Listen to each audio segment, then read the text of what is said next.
I'm David Guzik, and this is part 2 of a series where we're talking about how to study the Bible, especially how to study the Bible in preparation for teaching or preaching. And really what I'm doing is I'm just walking you step by step through the way that I prepare for a text and to teach on a passage of the Bible. Not that I would expect that you would do your preparation exactly in the same way I would do mine, but I'm just thinking sometimes people want to know what I do, and so I just thought I'd walk through it step by step what I do.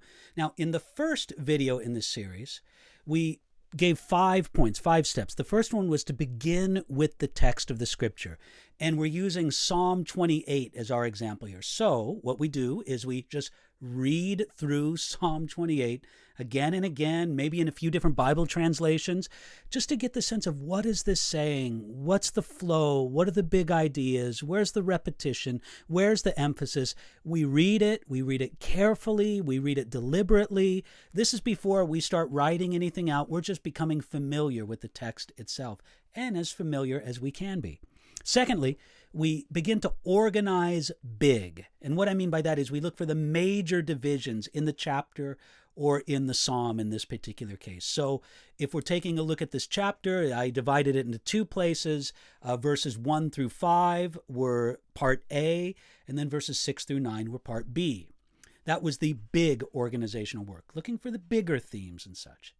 Then we move on to organizing the smaller areas of going down and breaking down the verses within the major sections.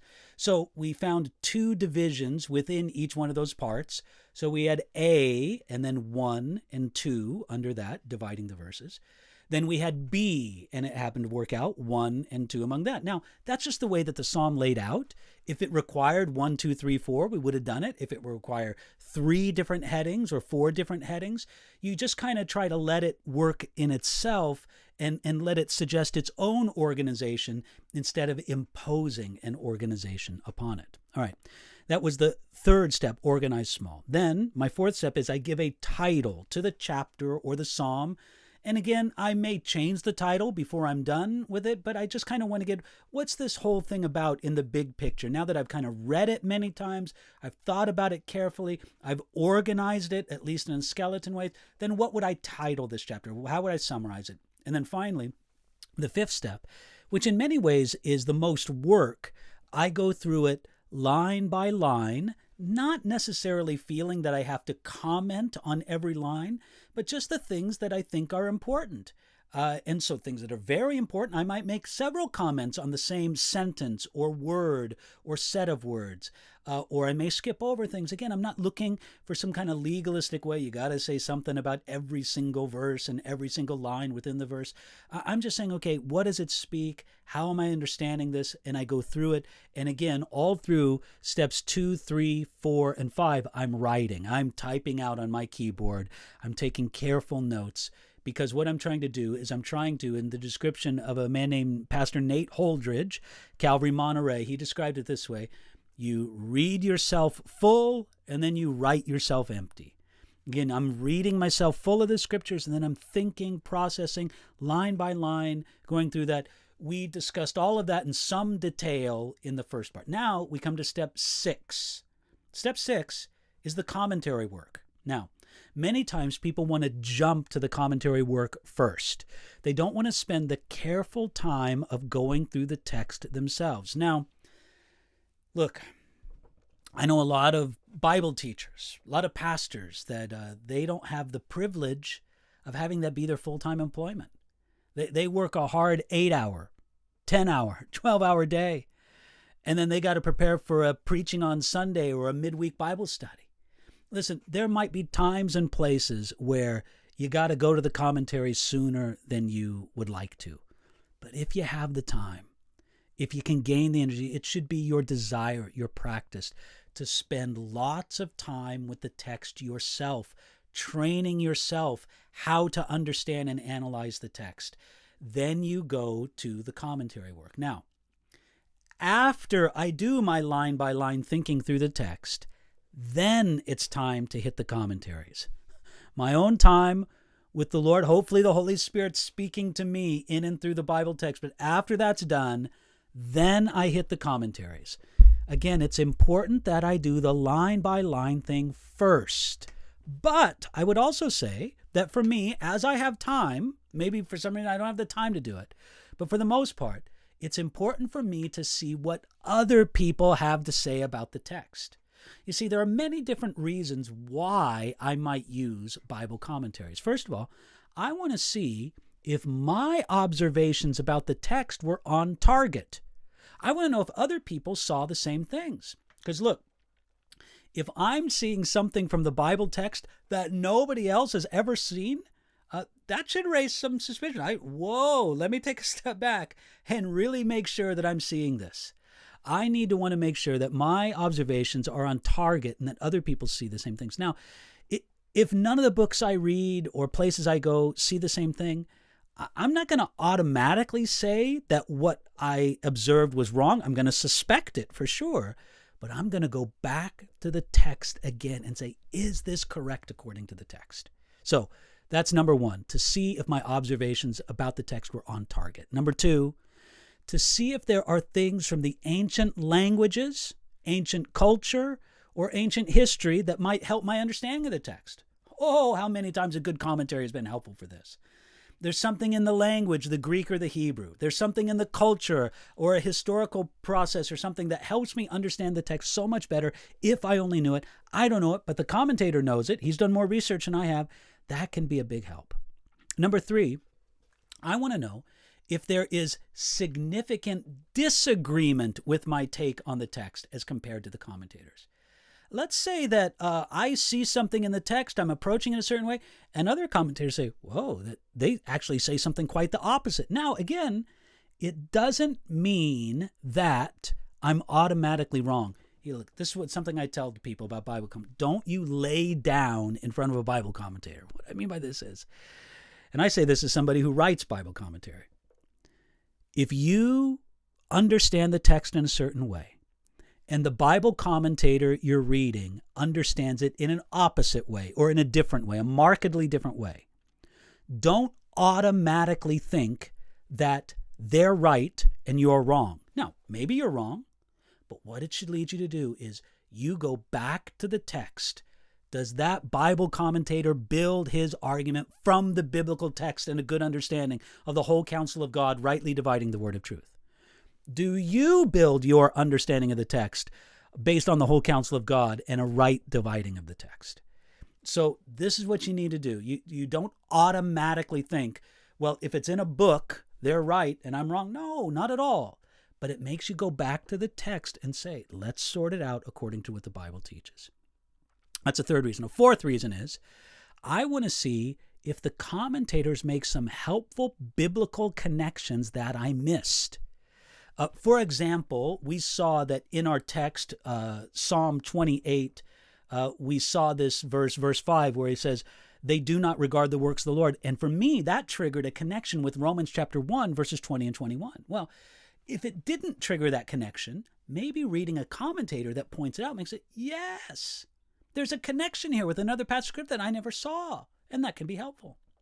And then fifthly, I want to see that if that commentator uses some memorable words, phrases, descriptions, or illustrations that are helpful for me.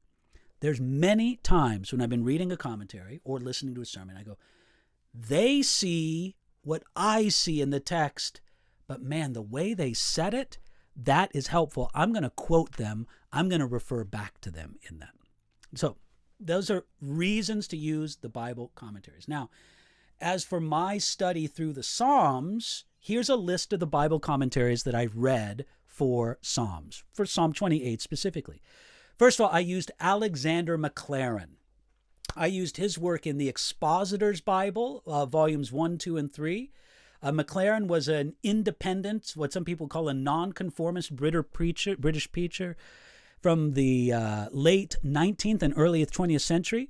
His sermons are very helpful, and in the Expositor's Bible, he gives an exposition, kind of a preacher-like exposition of each particular psalm. So I use the Expositor's Bible, Alexander Maclaren's work on the Psalms in that. Secondly, I used James Montgomery Boyce. His work, Psalms and Expositional Commentary, I think it's in 3 volumes. Boyce was a great Bible teacher and preacher in Philadelphia. He died in the year 2000.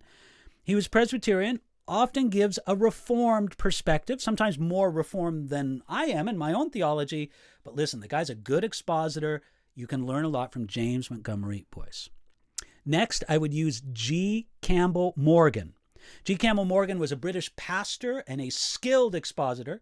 He pastored in London in the first half of the 20th century, and I actually use a couple different books by G. Campbell Morgan. One of them is called An Exposition of the Whole Bible. I think I have one back here. This is the book, An Exposition of the Whole Bible. In this book, An Exposition of the Whole Bible, sorry, my dust cover on it is completely torn, but this is the book. He gives a few paragraphs on every chapter in the Bible. It's a very helpful book. For the Psalms, the same content is included in his book, Notes on the Psalms, but he just gives a few paragraph summary of every chapter in the Bible, including Psalms, of course. Then he has another book that I find to be very helpful called Searchlights from the Word. There he gives a devotional thought on one verse from every chapter in the Bible. Lots of good nuggets in Searchlights from the Word. Okay. Beyond G. Campbell Morgan, I also use a guy named F.B. Meyer. F.B. Meyer was an independent Baptist pastor and evangelist in England in the late 19th and early 20th centuries. I like to use his book titled Our Daily Homily, which is very much like G. Campbell Morgan's Searchlights from the Word. It's a devotional thought on one verse from every chapter in the Bible. Now look, there's just one paragraph. It's not going to take long to read, but there's a lot of good nuggets in there. I'm also using, as I make my way through Psalms, I use Matthew Poole. Matthew Poole was an English Baptist writer and theologian in the 1600s. His commentary on the Holy Bible is something that I often use. Matthew Poole with an E at the end. I've also appreciated the work of Willem van Gemeren.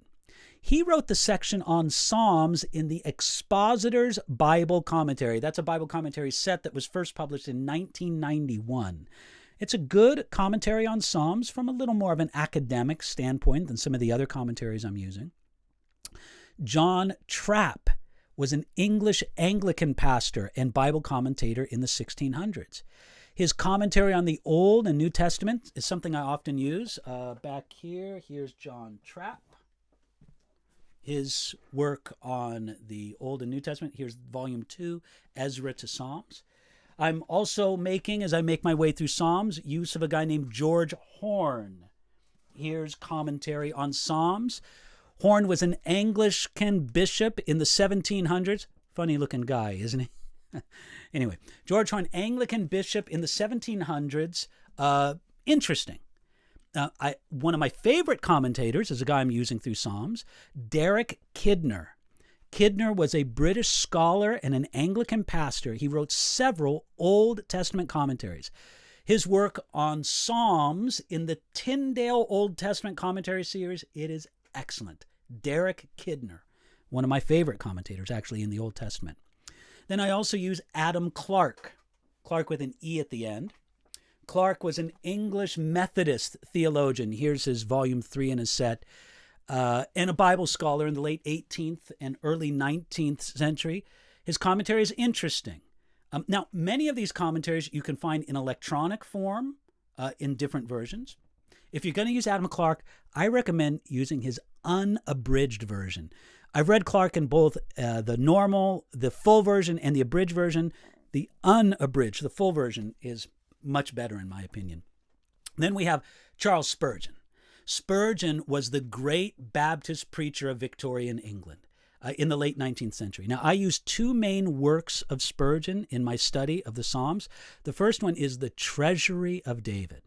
The Treasury of David was Charles Spurgeon's epic commentary on the book of Psalms. It's a detailed commentary on every psalm. Again, it's an outstanding work. The Treasury of David. Take you a long time to read through it. When I went through Psalms, I read every page of the Treasury of David. And then also Spurgeon's sermons. Now, they're collected in two sets. The first one is just a few volumes called the New Park Street Pulpit, but then the Metropolitan Tabernacle Pulpit. Collectively, something like 63, 65 volumes, and they're a treasure of sermons for their often expository character. My judgment of Spurgeon, he's a favorite of mine. I would say that maybe a third of his sermons, maybe two-thirds of his sermons, somewhere between there, were brilliant expositions of the text. Some of them, he just used the text as a launching point to preach a sermon, which has its place. But many, if not most, of Spurgeon's sermons, brilliant expositions of the text. Basically, what I would do is I would just go through and look at what Spurgeon preached on Psalm 28, and I would read it, okay, or whatever passage I'm on. So that's what I would do. Okay, now, how do I use these Bible commentaries? Well, in working through these commentaries, I'm reading very closely, some of them, and others of them I scan. You see, pretty early on, I learn the commentaries I'll scan because maybe they're not as helpful, and the commentaries that are more helpful, and I'll scan those more closely. Now, you might be saying, David, look, this is actually, I used a few more commentaries than I've listed right here, but you might say, David, are you seriously reading all of these Bible commentaries? Well, yeah, I mean, I do. I like to use, if I'm going through a book of the Bible, 8, 10, 12 commentaries if I can. And I know it takes time, it takes work, but that's how I like to do my work. If you can only use 3 or 4, well, then be selective about the 3 or 4. If you're limited for time, don't waste your time on unhelpful commentaries. Sort through 7 or 8 of them and get the ones that are helpful and go with them. But anyway, some of those commentaries I'm reading very closely. Other ones I'm scanning. And as I read, I take notes from each commentary. And what I do is when they say something of note, either as a quote or just a thought, I jot it down. I type it into my computer. So I'm going to show you through each one of these commentaries what I read in there and thought was worthy of note. So I'm going to have a black text. That's what I take over from the commentary, a quote usually. The blue text, I'm trying to explain just a little bit as to why I thought that particular comment was worthy of notice. So here we go, Psalm 28. These are my notes as I read through the commentary. From G. Campbell Morgan, quote, "It's a remarkable fact that in all the Old Testament literature, rock is reserved as a figure of deity, never for man." By the way, it just makes me think, what is it? That's actor Dwayne "The Rock" Johnson? That's not biblical. The Bible only calls the Lord the rock, never a man. Now, that's the kind of statement that catches my eye. Something says that this passage has something unique or special about it. I go, yeah, this is wonderful. It just catches my eye, that statement. Then a second thing I quote from Morgan is, quote, "Suddenly the prayer becomes a song of praise, an act of adoration." Now look, I had the same idea when I read through the text, but I like how he phrased that. That's a great phrase. The prayer becomes a song of praise, an act of adoration. Morgan said it very well. So same idea. I had the same thought, but he wrote it very well. Okay, now, F.B. Meyer. Here's what I got from his, he's just writing a paragraph or two on his things, Our Daily Homily, from a verse. And so this is what he's writing. He's saying, quote, "Whatever is dear to the loved one is dear to the lover. You cannot love the pastor without taking a keen interest in all that interests him, and especially in the sheep of his pasture and the people of his hand. Hence, when you are nearest the Lord, you are almost certain to begin pleading for his inheritance and saying, 'Save thy people, bless them, feed them, and lift them up forever.'" Now, Meyer was just giving a very good devotional thought on the last verse of the psalm. I think that's a great observation. And then again, here's another quote from Meyer, quote, "Jesus does not simply lead us to green pastures and still waters. He bears us, and he bears us up, and he does so forever, never tiring, though he imparts infinite rest, never ceasing for a moment his shepherd care." You know what? That's just a great sentence. I like that. So I wrote it down. I don't know if I'm going to put it in my commentary or not, but I like it. Okay, now, going on to a next commentator, Derek Kidner. Kidner writes, I like this quote from him, "The situation is probably illness or deep despair, and the fear is not a dread of death as such, but of death with unmerited disgrace." I think that's a great observation. And Kidner almost always has good things to say. And what I like is how he points out that David wasn't just afraid of dying, but dying what seemed to be, you could call it a needless death, an unheroic death. David was ready to die, but if he was going to die, he wanted it to be a hero's death, not a seemingly worthless one. Another quote from Kidner. This need not mean that the psalm is later than David, only that the word had become the standard term for the ark's abode by Solomon's time, which suggests that it was in use well before this. Now, again, I had the same thought when I was going through it, but I love it when a commentator I respect, like Derek Kidner, agrees with me. So yes, kind of saying, oh, good, I'm glad I got that. Another quote, even worse than consignment to the will of the wicked, which was the fear of Psalm 27:12, is consignment with them to the disgrace they have earned. Again, that's a great remark. The difference between consignment to and consignment with. In other words, not just being put to the wicked, but with the wicked. I like that. Then again, he quotes this on Psalm 28, verses 3 through 5. He says, these verses are not simply vindictive, but put into words the protest of any healthy conscience at the wrongs of the present order, and the conviction that a day of judgment is a moral necessity. Again, I just really go, man, Kidner, that's what this psalm is saying. You know how to phrase it well. Another quote from Kidner. You can see I like this commentator. I'm quoting him a lot. Quote, the pictures of his saving power, both active, strength, shepherd, and defensive, shield, refuge, come in profusion now. Now, that's interesting because I hadn't thought of those images. Kidner's talking about something that kind of escaped me, how there's active pictures, strength and shepherd, and then there's defensive pictures, shield and refuge. I like that. That's an interesting view. I don't know if I'm going to put it in my notes, but it struck me. Next, Kidner says, there is a small textual difficulty in verse 8 where the Hebrew has of them, as it is in the King James, instead of as of his people, through the apparent omission of one letter. Now, I find it interesting when commentators note textual issues, something in the manuscripts. This one really doesn't seem to make much of a difference. The New King James Version, which I do my expositions from, has note of that in the margin, and it translates it as their strength. So I don't know. I just put it in my notes. Maybe I'll include it in my teaching notes. Maybe I won't. Okay, on the next commentator, Alexander McLaren. Quote, Jehovah seems deaf when prayer is unanswered and is silent when he does not speak in deliverance. Again, I had the same thought, but I like that wording. It's memorable. Maybe I'll use it. McLaren also wrote this, quote, this is the blessing which every true suppliant may bear away from the throne, the peace which passes understanding, the sure pledge of the divine act which answers prayer. Now, McLaren is writing a verse 6. That's the confidence that David had that God had heard his prayer. Again, am I going to use it? Nah, maybe not, but it caught my eye. I just want you to know I'm reading through McLaren, seeing what catches my mind or my thoughts, and then going on from there. Now, here's one from James Montgomery Boyce. Quote, if he is appealing to God not to remain silent, it must have been because God has been silent for a while. He has not been answering, and David is appealing to him to break his silence and to speak to him at last.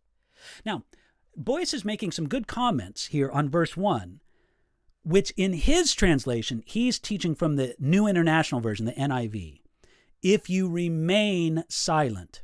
Now, here's the deal. The New King James Version in verse 1 doesn't read remain silent. It reads be silent. Now, this is important because the point Boyce is making is not clear from the New King James Version, and that's what I'm teaching from. So, if I'm going to use Boyce's point in my teaching notes, I got to explain it. Maybe I will, maybe I won't, but it's interesting to me. Now, it's unusual that I don't quote more from Boyce on Psalm 28, because I often find to be more helpful, but you know what? I'm not trying to force this. I'm not trying to say, well, I've got a quota of 4 quotes from James Montgomery Boyce that I want to put in this. No, not at all. If it speaks to me, it speaks to me. If not, well, then I'll move on. Here, moving on to Matthew Poole. He said in verse 6, he speaks of it as past, either because God had in part heard and answered him directly, or because God assured him by his Spirit that he had heard and accepted his prayers and would assuredly answer him in due time. I just thought that was a clear explanation from Poole on the idea there in verse 6. Then we come to Willem van Gemeren. He says this, quote, "The deafness of God is an anthropomorphic expression. It is equivalent to the prayer, 'Do not hide your face from me,' in Psalm 27, verse 9. Now, that's a good point by Van Gemeren on the idea of God not being silent in the first few verses. That's obvious. I mean, God isn't actually deaf, but we're using an anthropomorphism. It's obvious, but obviously not mentioned many times. Another quote from Van Gemeren says this, "The acts of the Lord in creation, redemption, and Yahweh's rule through David reveal the wonder of God's purpose. The history of redemption condemns the wicked."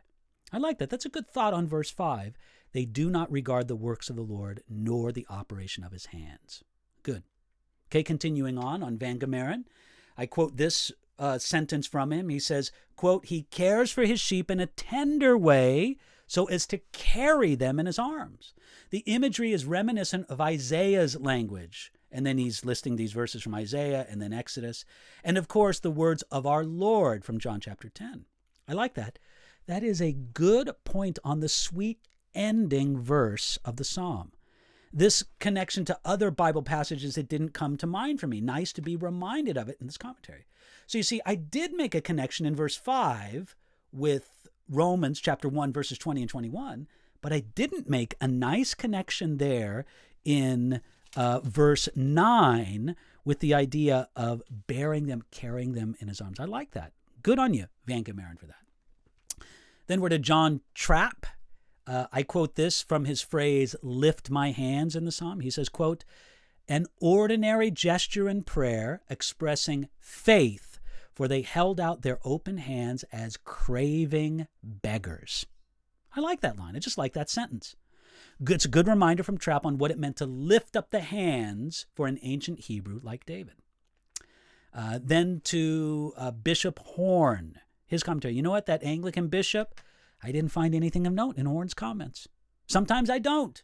Again, I'm not forcing myself to note something from every commentary that I read.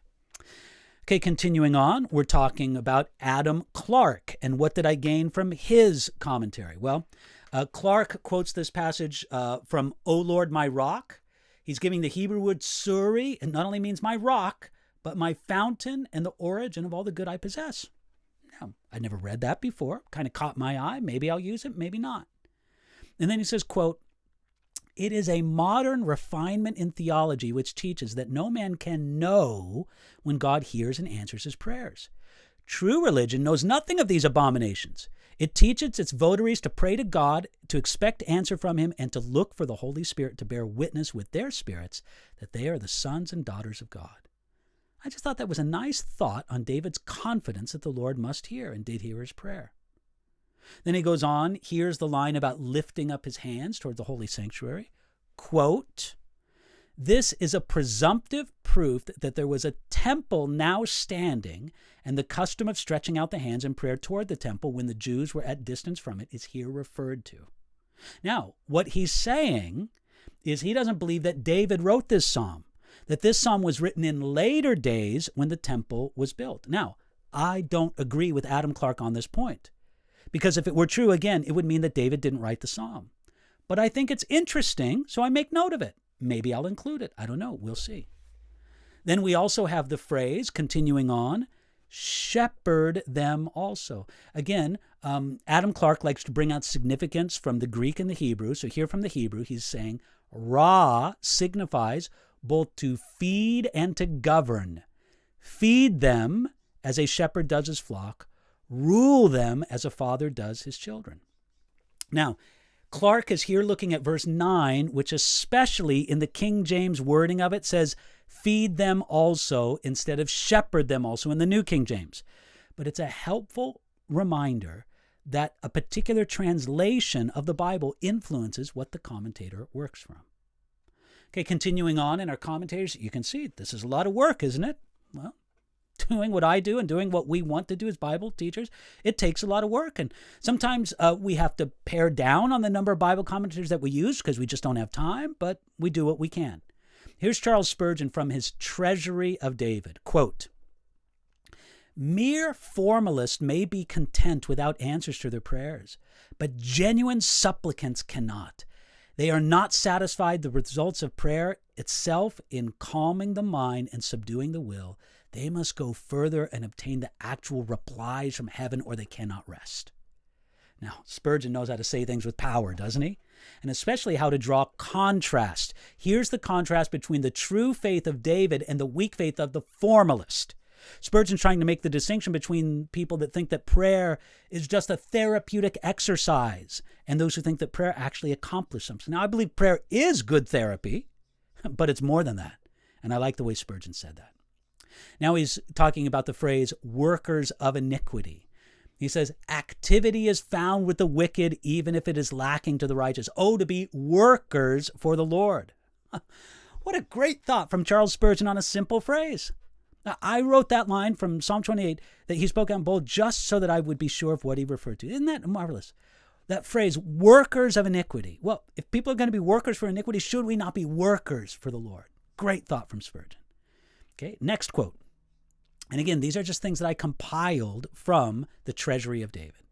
He says, "Soft words, oily with pretended love, are the deceitful meshes of the infernal net which Satan catches the precious life. Many of his children are learned in this abominable craft and fish with their father's nets almost as cunningly as he himself could do it." Listen, that's an awesome thought on the phrase, "who speak peace to their neighbors, but evil is in their hearts." Man, I wish I could speak that good. Sometimes I wish that I could write one sentence as powerfully as Charles Spurgeon did. Just beautiful. Next quote from Spurgeon that I made note of. This is from verse 5. It said, "God works in creation. Nature teems with proofs of his wisdom and goodness. Yet pure blind atheists refuse to see him. He works in providence, ruling and overruling. His hand is very manifest in human history, yet the infidel will not discern him. He works in grace. Remarkable conversions are still met with on all hands, yet the ungodly refuse to see the operations of the Lord." It's a great thought on verse 5. Now, continuing on, here's another quote from Spurgeon's Treasury of David. He says, "Real praise is established upon sufficient and constraining reasons.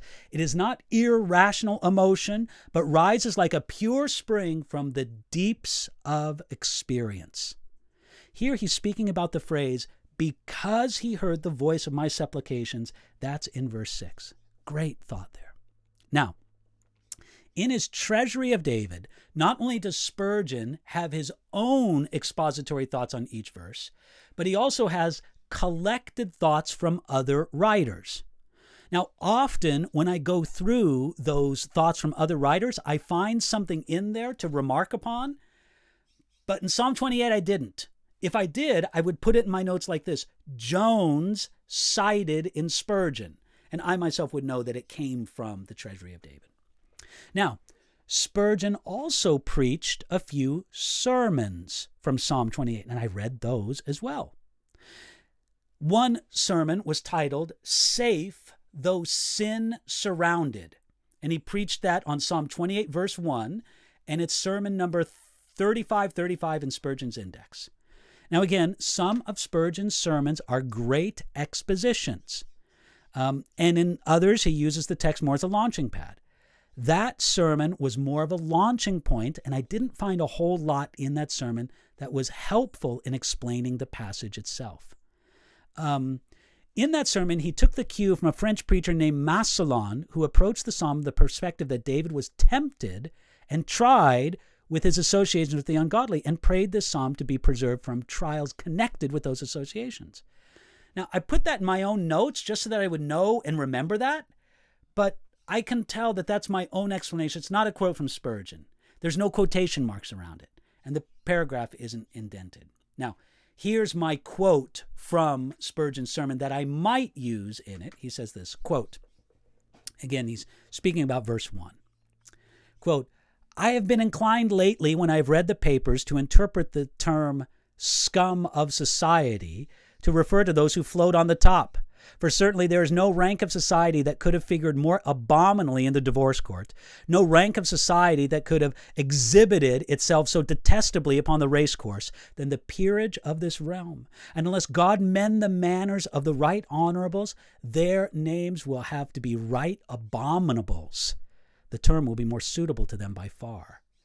Man, I don't know if I'm going to use that quote, but it is a memorable quote by Spurgeon. I like that one. I should tweet that quote. That's a great idea.